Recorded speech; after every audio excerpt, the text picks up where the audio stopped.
उपवास म्हणले की घरोघरी गुळ शेंगाचा लाडू हा आवर्जून केला जातो। आज आपण खास पद्धतीने गुळ शेंगाचा लाडू हा आषाढी एकादशीसाठी करणार आहोत, कारण यामध्ये आपण पौष्टिक घटक घालणार आहोत। एकादशी दुप्पट खाशी असे जर आपल्याला करायचे नसेल तर असा हा पौष्टिक लाडू आवर्जून करा। लाडूची रेसिपी पूर्ण पहा, ती तुम्हाला आवडली तर नक्की लाईक करा, मित्रमैत्रिणींना सेंड करा। यामध्ये आपण असे घटक घालणार आहोत की त्यामुळे आपल्या शरीराला ऊर्जा मिळते, हाडाची बळकटी येते, स्मरणशक्ती वाढते, रक्तातील हिमोग्लोबिनचे प्रमाण देखील वाढवले जाते, रोग प्रतिकार शक्ती देखील वाढली जाते। चला तर करूया पौष्टिक गुळ शेंगदाणा लाडू। गॅसवर कढई ठेवलेली आहे, त्यामध्ये आपल्याला 1 वाटी डेसिकेटेड कोकोनट घालायचा आहे। सुकं खोबरं खिसून घेऊन ते जरी घेतलं तरी चालेल।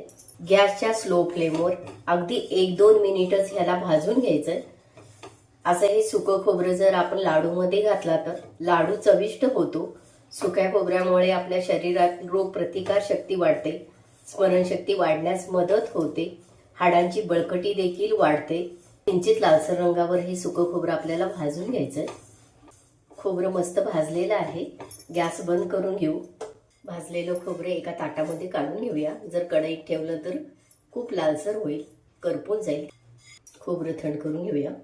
त्याच वाटीच्या साहाय्याने 1 वाटी शेंगदाणे घेतलेले, भाजून वरचं साल काढून घेतलेलं आहे, त्याचं कूट करून घ्यायचं आहे। मिक्सर चालू बंद करून असा शेंगदाणा कूट करून घ्यायचा आहे।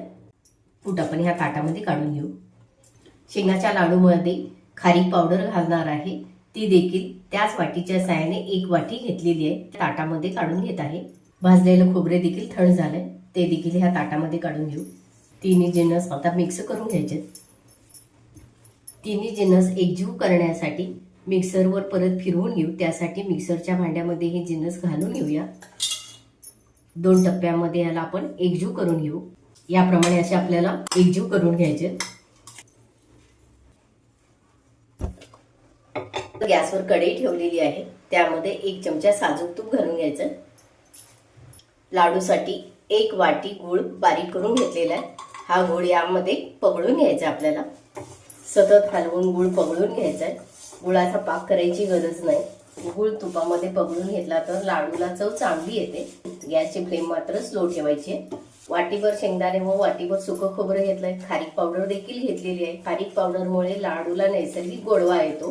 गोडीला बरोबर होण्यासाठी केवळ 1च वाटी गूळ पगळून घ्यायचा आहे। पहा, गूळ पगळला, सगळे गुळाचे खडे पगळलेले आहेत। त्यामध्ये आता आपण हे तयार केलेले सारण घालून घ्यायचं। गुळाच्या पाकामध्ये सारण व्यवस्थित मिक्स करून घेऊ। गॅस बंद करून घेऊया। तसेच यामध्ये आपण 1 चमचा वेलची पूड घालू। वेलची घातल्यामुळे लाडूला स्वाद चांगला येतो।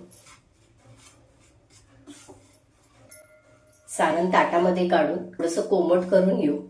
गरमागरम आपल्याला लाडू वळता येणार नाही। मिश्रण कोमट झालेलं आहे, आता आपण याचे लाडू वळून घेऊ।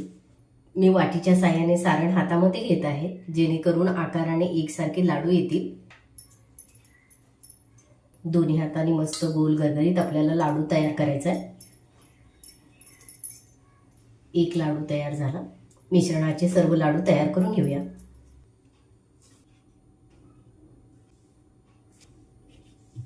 आकाराने लहान असे लाडू बनवलेले आहे, तुम्हाला पाहिजे ते आकारात तुम्ही लाडू तयार करू शकता। तर या एकादशीला असे मऊसूत ऊर्जा देणारे लाडू नक्की बनवा, म्हणजेच एकादशी दुप्पट खाशी अजिबात होणार नाही। जर तुम्ही माझे चॅनल प्रथम पाहत असाल, सबस्क्राईब केलं नसेल तर नक्की सबस्क्राईब करा। परत आपण भेटूया नवीन पौष्टिक रेसिपीसह। कायम स्वस्थ रहा, मस्त रहा। राम कृष्ण हरी।